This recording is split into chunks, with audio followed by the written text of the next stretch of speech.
This is Dr. Joe Luciani. I'd like to explain how you can put self-coaching to work to break destructive relationship habits and make your relationship better, even if you must begin the process on your own with a reluctant partner. Reconnecting will provide you with powerful tools and analysis, as well as stories from my work with couples who successfully overcame bitter conflicts and developed loving, committed relationships. What follows are excerpts from the book, along with some behind-the-scenes making of the audio version of Reconnecting.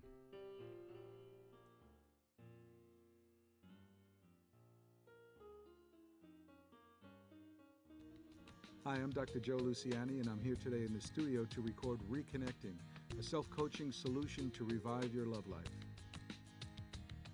With an audio version, the author has the ability to really speak directly to the listener.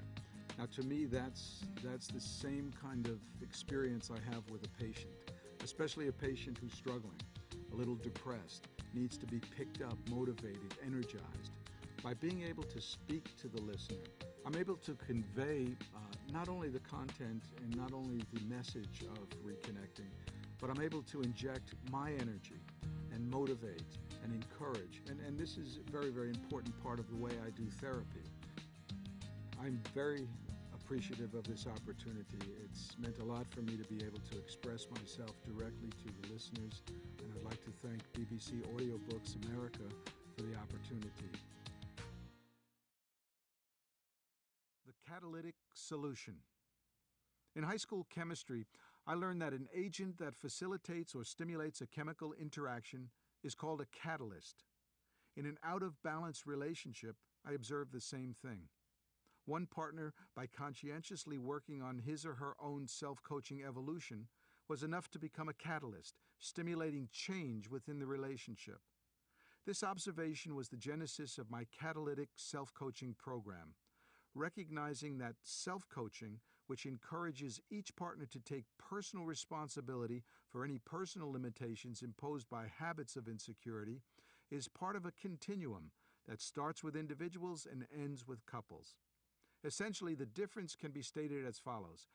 Self-coaching will enable you to heal, motivate, inspire, educate, and change yourself, while catalytic self-coaching will enable you and your partner to heal, motivate, inspire, educate, and change your relationship. From the start, it's important to understand that successful catalytic self-coaching depends on a solid and reliable base of self-coaching.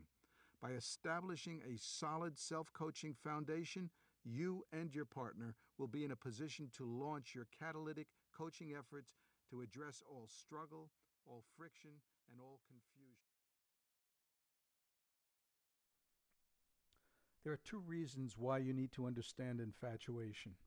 The first has to do with helping you understand that both you and your partner need to be clear on how you define the love that you seek. If either of you is looking back over your shoulder lamenting, "I'm not feeling the high I once felt. There are no more fireworks when we kiss," then you very well may be missing the point. Infatuation may still be your goal. If your relationship seems devoid of the old bells and whistles, then find solace in the notion that at least you're in a position for true love to take root, which can't happen if you're floating up in some infatuated stratosphere amid the cacophony of bell ringing and whistle blowing. And the second reason you need to know about infatuation is because of the inexcusable possibility of infidelity. Whether it's a midlife eruption, an office dalliance, or seduction by a neighbor, if you're receptive to trading struggle for blissful intoxication, you're vulnerable to infatuation. It doesn't matter that you've been straight all your life until now. If you're unhappy, if you're somewhat depressed and struggling with anxiety, if you feel neglected and unloved, or if you're just plain bored with the mundane same old, you can't eliminate the possibility that you could be susceptible to infatuation's promise to rescue you from your unhappiness. Since all infatuations are time-limited, the feelings must die, and when this happens, the enormity of the infatuated indiscretions just begins to sink in.